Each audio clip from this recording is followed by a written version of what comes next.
Hi, hello Karen. Hi. Oh, it's great to meet you at last. I know. It's not, I've seen your picture so many times, but it never moves. So this is great. No, it's a real pleasure, and thank you so much for taking the time out to talk to me because I know you're incredibly busy at the moment getting ready for the Yes, conference. yes. I have many post-it notes all over. I bet actually if we turned the computer around and saw where you actually worked, it's just like a wall of post-it notes, yeah? Yes, yes, I use a lot of post-it notes in my workshops as well, and I sometimes think I should be sponsored by 3M. yes. Try it. You don't know. Yeah. Well, there speaks a woman who's been speaking to a lot of sponsors. Yeah, call them. Yes, Mm-mm. yeah, yeah. I've been doing more pitching than I knew was possible. Wow. Okay, well, we'll get into that in a minute. But first of all, yeah, I just wanted to say thank you and kind of for us to have a chance to get to know each other a bit and for you to tell the viewers a little bit about yourself. Because, I mean, your site, I realise we actually started in the same year. Really? 2011, yes, but I didn't really come across you, I think, for probably a year. Yeah. Yeah. Mm. So, I mean, do you think if you feel comfortable, you could share with us a little bit about how you came to be a woman without children? Because, I mean, our stories, each of our stories is so different. That's true. I'm an only child, so I used to watch all the shows where there were seven children or eight Mm. children, the Waltons, and eight is enough. And I knew I was going to have, I really wanted 12, like cheaper by the dozen. I really did. And then when I learned what you had to do to get 12 kids, I thought, well, maybe I'll only have three. But I always knew I would have them. Mm. And my first marriage to the wrong guy, I basically from the minute the honeymoon started, I was all about babies. I was, looking at catalogs. I knew what kind of crib I wanted. I was doing, not to mention all the sex I was, having trying to, and it turned out I had a blocked ovary. Right. So I went through a minor process to get that cleared up. I took fertility drugs for about 5 seconds. And by that point, I knew this was the wrong guy. And I can confess now, I didn't care. I still wanted the baby. I'd figure the rest out later. Hmm. Um, so we got divorced, and I married the right guy. And I was a little older. I was 35 by then. And, I still wanted that baby, but I think, like a lot of the readers I've heard from at TheNotMom, ambivalence began to creep in. And I began to think, well, if it happens, it happens. If it doesn't happen, it doesn't happen. By then, I knew what sacrifice really meant. When you're 20 and you have a Mm. baby, you haven't had that, island Mm. vacation, and you haven't purchased the nice things that you'll really have to put by the wayside when the baby comes. And I was diagnosed with type 2 diabetes when I was 41. And the doctor said, oh, yes, you can still try to get pregnant, but you're going to have to immediately do this, this, this, this. You're going to Hmm. have to inject yourself with insulin. You're going to have to, and you become the highest risk level there is for pregnancy. Wow. And it just didn't seem worth it to me at Mm. that point. Mm. And I was frankly floored at how the certainty that I would never have a kid hit me hard. And my husband says I was grieving for 2 years. I would say one. He says, oh no, you were a wreck. Yeah. I was crying when I saw pregnant women. I would see teenage girls who were pregnant drinking a beer, and I'd go up to them and I'd say, put that beer down. What, don't you know you're having a baby? And I was just really a sort of a mess. And I Mm. kept it very quiet. I didn't tell my best friend about it, in part because she had two little children and had just lost her husband. So it wasn't going to take it there. Hmm. So I just held it in. And, as I've written about a couple times on the blog, Hmm. what saved me, and I honestly use that word, was a friend going through her master's program. She created a day-long retreat in a very pastoral setting Hmm. for pregnancy loss. And it was only 12 women, and some women had babies, but they had lost one years ago and never gotten Hmm. over it, or they had had an abortion years ago and never got over it. But we all had lost Yeah. that person. And we each were asked to bring something to the retreat that we had tucked away somewhere for that child. Yeah. Every single woman had a toy or a blanket or something that she had locked away in a trunk for years for that child, and she couldn't give it away. And the day ended with us walking a labyrinth and taking that toy with us. And when we entered the labyrinth, we each had to announce the name of that child because we all had named it. Indeed, yeah. And we went to the center of the labyrinth. We left the toy there and we came out alone. And, you know, hocus pocus, new age, whatever, it worked for me. Yeah. It totally worked for me. And when I got home, I was different. I had said goodbye. Yes, you had said goodbye. And I had said goodbye. I had acknowledged that I had to say goodbye. And now I find, because I was at the point where if anyone in any setting, real life, television, movies, if they had the same name as that child I had never had, I could start to cry. Yeah. Like, oh, her name is Olivia. Oh my God. You know, and now, I mean, it's years later now, but I'm pretty cool. So, that's my personal story. It's interesting what you said about, you know, maybe it's new age, whatever. It's not. It's what you participated in is one of the most ancient forms of human healing, which is a ritual and a ceremony. You know, that's exactly. They exist because human beings need to mark. You know, it's like, because then there can be a before and an after. Wow, that's very well said. Yeah, and one of the difficulties about sort of being childless and, you know, maybe never even getting pregnant is we know many women don't sort of ever have that sense of, well, how can I be grieving? What did I lose? I never had it, blah, blah, blah. You know, when you've done I do a lot of ceremonies in my work, and I actually really love creating them because it's actually a very creative process. And the healing, the shifts that come out of them are you know, really profound. That was part of, that's a good point. That was part of my story as well. In my late 20s, I just thought I had found the love of my life. I accidentally got pregnant. It was my only pregnancy. I told him I was pregnant, and his immediate response was, "Whose is it?" That was the end of us soon after. But I had an abortion. And so you know, when I was going through this grieving, I couldn't help but think, wow, if you hadn't gotten an abortion, you'd have a baby. But what helped me there was always being able to acknowledge that I did make the best decision at the time, me and the child. And I'm okay with that. Yes, I too had an abortion when I was young, and I've written about it in the new edition of my book, because I think childlessness after abortion is like, you know, it's like another layer of shame, and it's another layer of silencing.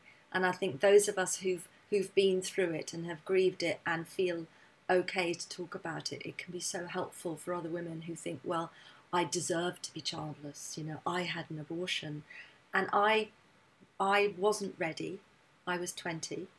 And I was terrified of getting pregnant because my family story was children ruin your life. You know, you have children as a young woman and then that's it. It's all over. So, because I was an unplanned teenage pregnancy for my mum, so it was really drummed into me to kind of, you know, get your life sorted out before you have children. But it was the right decision for me and for that child. I don't think I would have been a very good mum at that point. I wasn't mature enough, you know. So like you, I don't regret it. I know I took the right decision, and I think grieve that loss.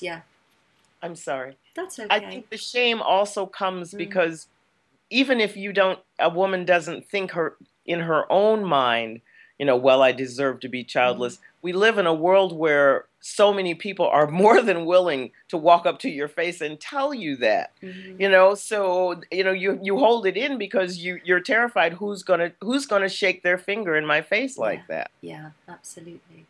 So. But when you consider that, I can't remember. I think it's 1 in 4 women or 1 in 3 women in the UK and the USA has an abortion. You know, by the time they're 45.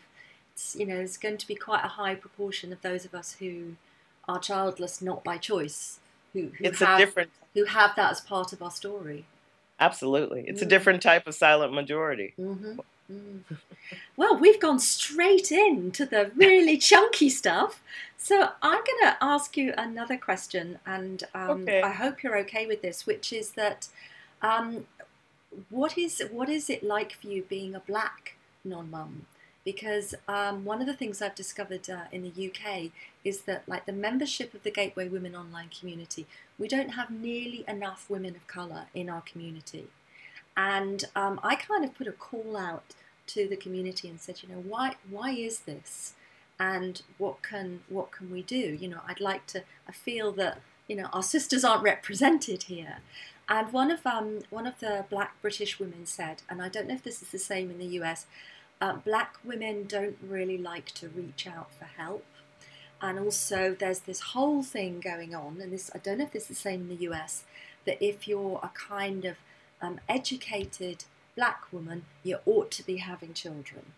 So that somehow there's a different story going on within the black community than the white community around being childless by choice or not as well. So I just wondered, I'd love to have your thoughts on that.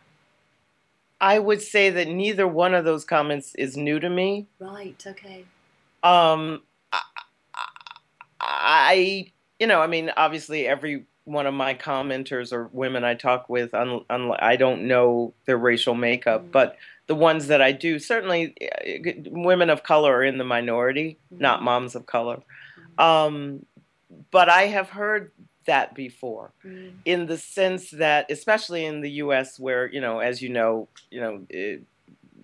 police shootings and all the violence against black youth, black people, does certainly for educated, because, okay, I grew up in that window post civil rights movement where integration was fostered and promoted and education was exalted and all of that. So, now that I am approaching my 60s, I realize that it is very important as we look behind us and we see, wow, everybody else didn't follow us in that magic window of getting into college and going, partly because, as you may know, integration sort of changed geography, and geography matters. So suddenly in those black communities, the teacher, the doctor, the lawyer, they all moved somewhere else and left the poorest of the poor still there, struggling. I mean, not that they didn't look back and help. I don't mean to imply that.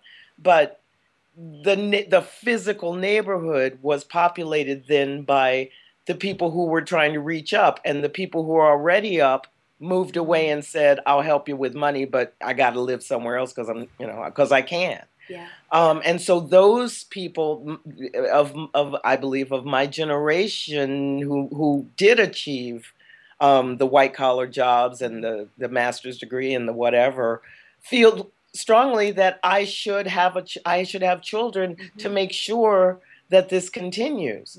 I have not heard from anyone that, I went to church and this old black lady came up to me and said, why aren't you having kids? You need to repopulate. They're killing us. That said, I would not be at all surprised if there were a goodly handful of women who said, yeah, somebody has said that to me. But I think it's a lot like our conversation just a moment ago when we were talking about abortion shame. I think that even if people don't say it to your face, it is in your head. Yeah. As you watch another little black boy killed, you think, wow, maybe I could, foster a child. Maybe I could do something to get involved. And there are a lot of ways to get involved. As for black women not asking for help, I think that's too broad of a sweeping generalization against any group of people to be correct. I do believe that perhaps women of color would prefer to look for help in a more private setting. Right. In other words, just because they're not on Skype or Google Hangout in your groups or willing to share my face with a group physically doesn't mean that they're not getting private counseling or, working with a therapist or doing something to get through their own emotions. Yeah. So I personally, I would nix that one, and the other one say, yeah. Yeah. Now, so I've got another question for you, and which was really, I guess we've covered it a little bit when you were telling your story, but still it's really helpful to know, which is what inspired you to start TheNotMom. Because it's one thing going through that experience on a personal level, as you and I both have, but how did you kind of take the leap to thinking, I'm going to go public with this? Well, everything about TheNotMom's been pretty organic. It was, as you said, it was 2011, and I went to a huge conference here called South by Southwest. I went to the interactive part for techie and computer stuff, and I went to a breakout session about women and how they connect with brands online. And I said that I felt like I was ignored by them because I'm over 50 at the time. I'm over 50. I don't have children who are teenagers or going off to college. Yeah. I'm not an empty nester, and they don't know what to do with me. And that was it. It was a simple comment. And afterwards, a man came up. There were few men in the room, but a man came up and he said, "May I ask why you don't start your own website?" And I said, "Because I don't want it to be a mean girl site. I don't want it to be the place where people come on and say, 'Hey, this mom rolled over my toe with her stroller, stupid, cow.'" I didn't want that. And he said, "Well, you need to do something." He said, "I'm telling you, I represent a huge ad agency in New York. And we never thought of these women. And they've got to have discretionary income because they have no children. You need to follow up on this."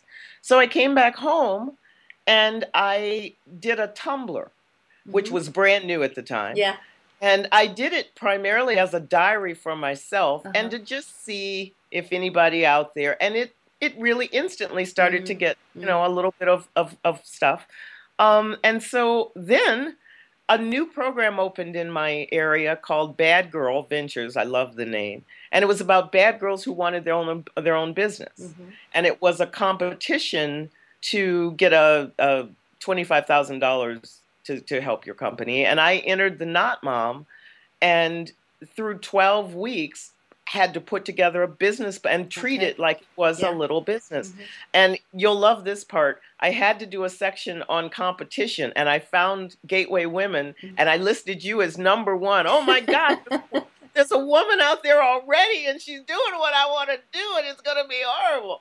And I listed 4 different websites. Yours was #1. And all 4 of those women now I consider my friends.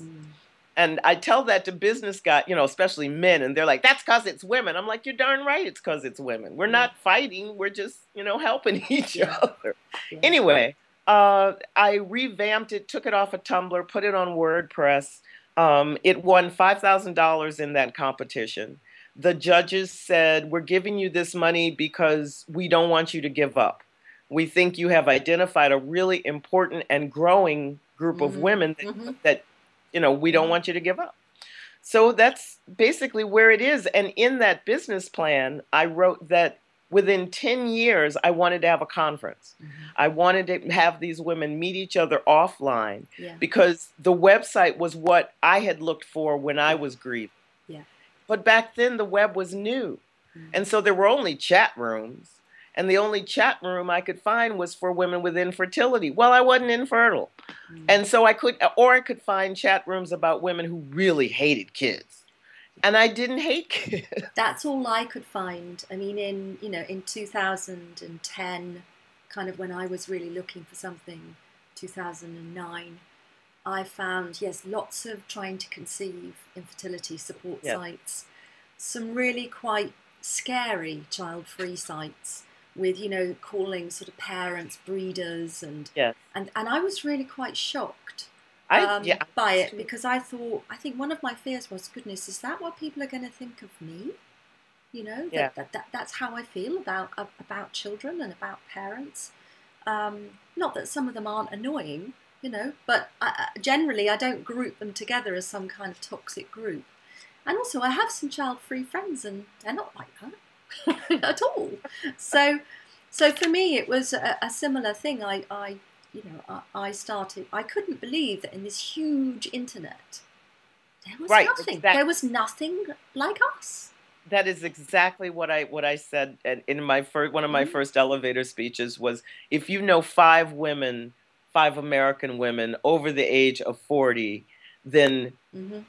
one of them will never give birth, and it's soon approaching two of them. Yeah. And if you don't have children, you approach the world differently, from Yeah. how you spend your money to Mm-hmm. how you relate to your family and your girlfriends. And it's important, again, because the number is growing. And what really started getting me excited was when I saw those numbers replicated, one of every five in the UK. Yeah. And then I was blown away when I saw what was happening in, like, even Mexico and Italy and Mm-hmm. places that for so long, these are Catholic countries, Mm-hmm. these are baby producing machines. And, Germany blew my mind. Germany is 1 in 3 now. One in three, yes. So I found myself, I used to work with nonprofits, with nuns, actually. And so I know, from a city planner kind of or governmental place, I know that this isn't necessarily a good trend for the Mm-hmm. world. It will, it may fray safety nets. It will make things maybe a little more challenging. But and I've had people say to me, "Oh, well, don't you realize that the women you preach to?" Or I had someone say I preach to women, that they are ruining the world. And I said, no. All I know is these women are here now, Mm-hmm. and depending on where they live, they're feeling adrift now. Mm-hmm. So while you guys figure out the governmental part, I'm just talking to the women. Yeah. Yeah.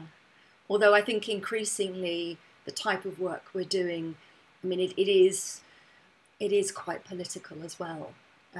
It's getting to be that way. Yeah, I mean, it's very personal, and I care deeply, like you do, about individual women and their struggles as they come through this.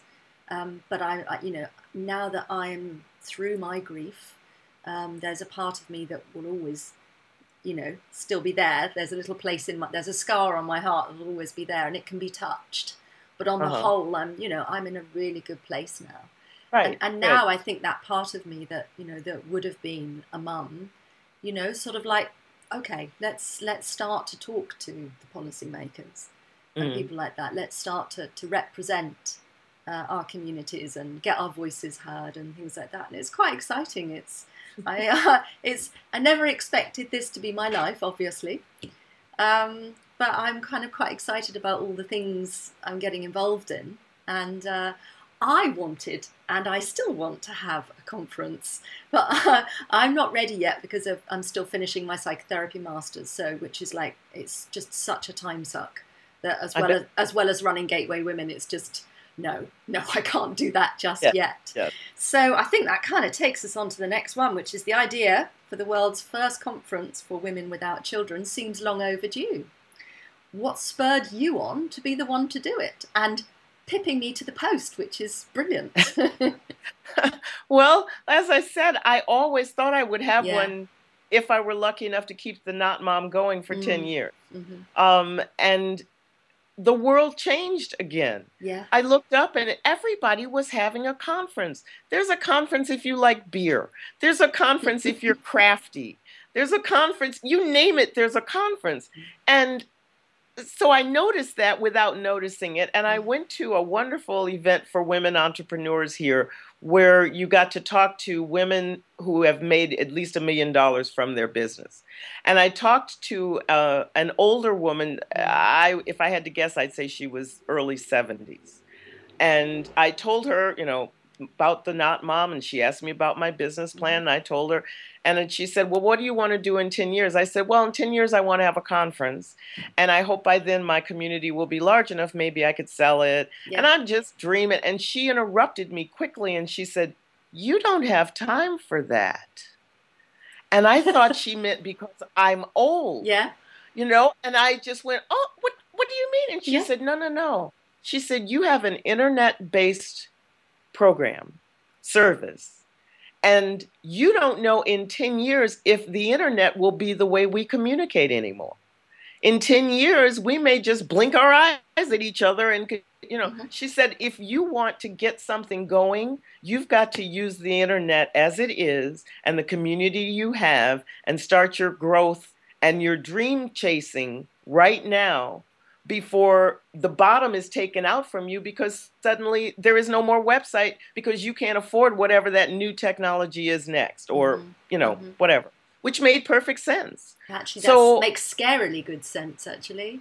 Yeah. yeah, so I had started to think about it, Mm-hmm. and then a miracle happened, and my hometown was given the 2016 presidential Republican convention. And then suddenly, my hometown, which has been a laughing stock for many years because when I was a kid, the river was so polluted it caught fire, and comedians, national comedians made jokes. It was horrible. But suddenly, we're hot and cool, and Fodor's, Travel and Mm-hmm. Leisure, and the New York Times and the Los Angeles Times all named this as the city to come to in 2015. And part of it Wow. was come now before Yeah. come now before the Republican convention because they will just drain our energy. We'll be, so come now while the whole city is excited and looking forward to that. Yeah. And I thought, well, this is a sign. Yeah. I mean, I was born and raised here and nobody tells anybody come here. So this is the time I'm going to do this.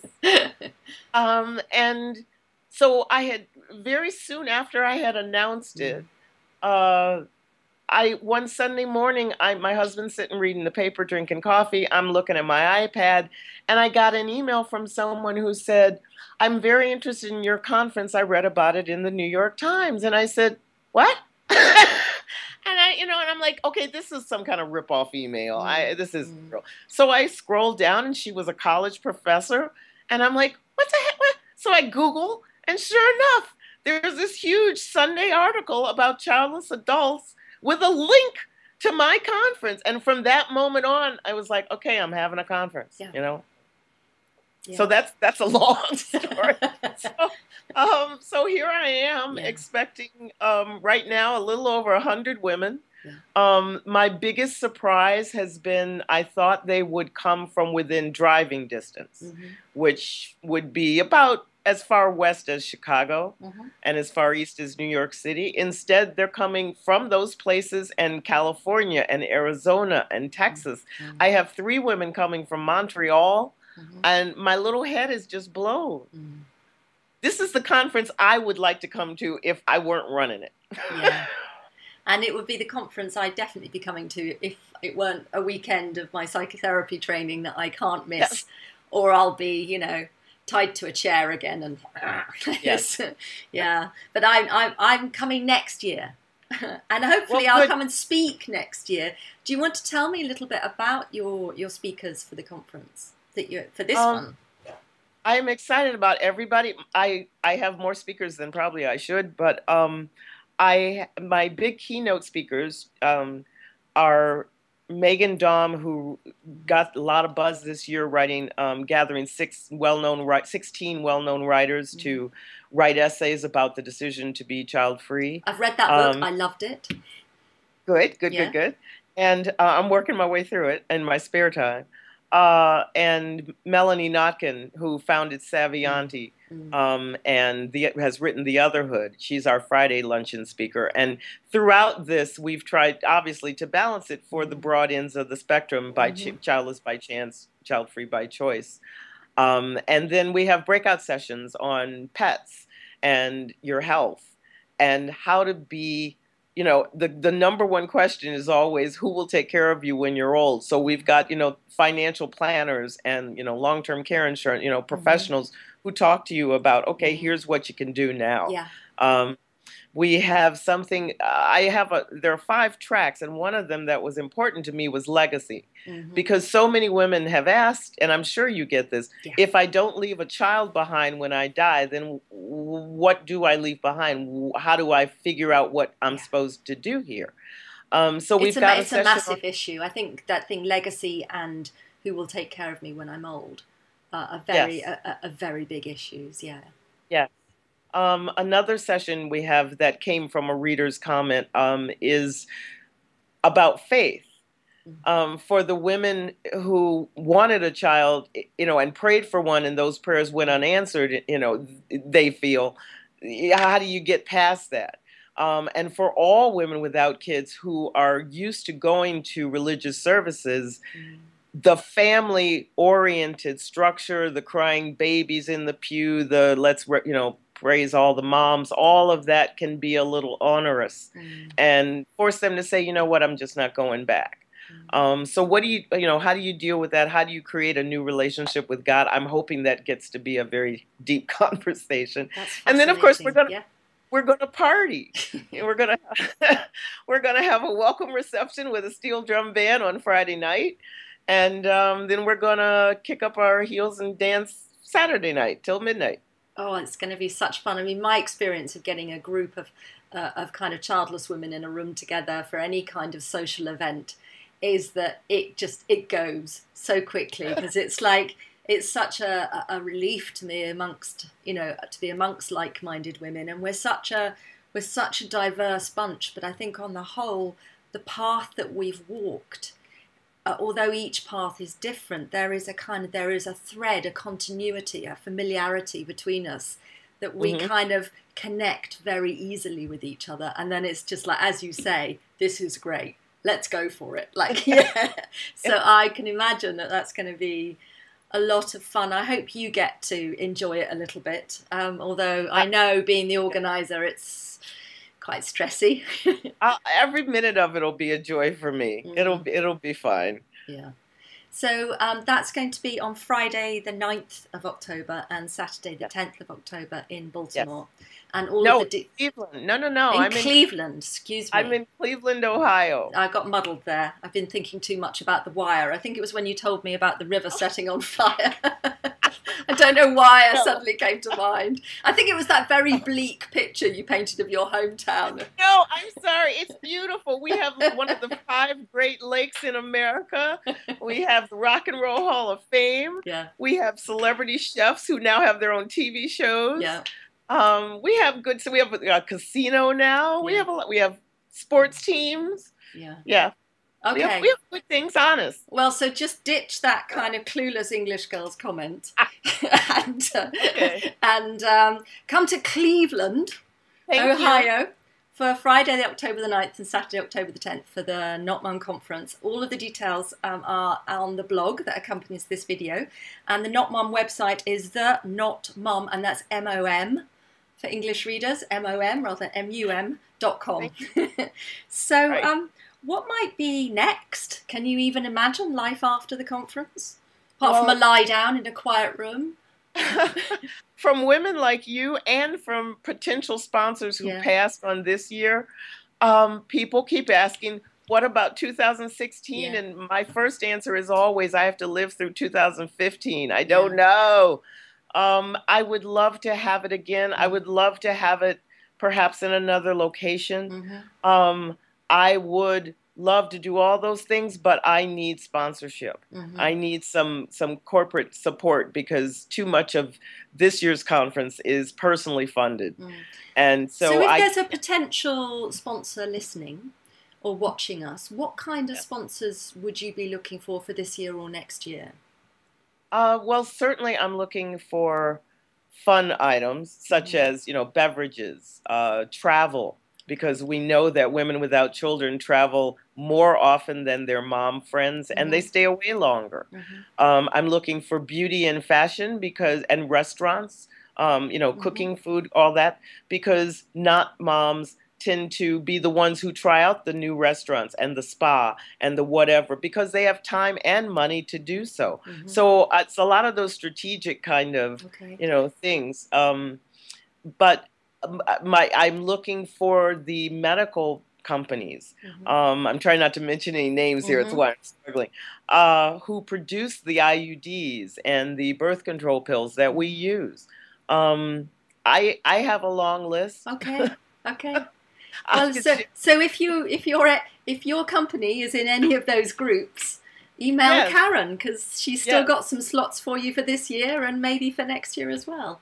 That's true. Absolutely. So to book for the summit, there's still places, yeah? Oh, yes. So you just have to go to thenotmom.com and you can do everything there, yeah? Okay, and I will put that on the blog, so if you're frantically looking for a pen and paper right now, don't worry. I'll write that down for you so you can click on it. Yes, And if you go to that link, mm, Jody, you get the full array of speakers. You get access to the okay, ticket purchasing and all of that. okay. Well, it's been absolutely fantastic to finally get to see you, and I love this. You and don't understand. You're like my rock star. I love the fact that, as you said, that I was listed as your competitor, and actually we're collaborators because I know. I'm really enjoying the connections with women like us all over the world. I kind of imagine a kind of a global sisterhood of women, like us who are creating a platform and a voice and services and products for women without children. I really like that your organisation includes child-free women as well, because there's sometimes I think there's too much of a divide is imagined between us. I try so hard not to Mm, tolerate it. Because yeah. if you're only 1/5 of your country's women, then at the end of the day, there is far more that unites you than divides you. Mm, mm, And I'm very troubled because I've been hearing more and more that women without children are showing up at child-free events.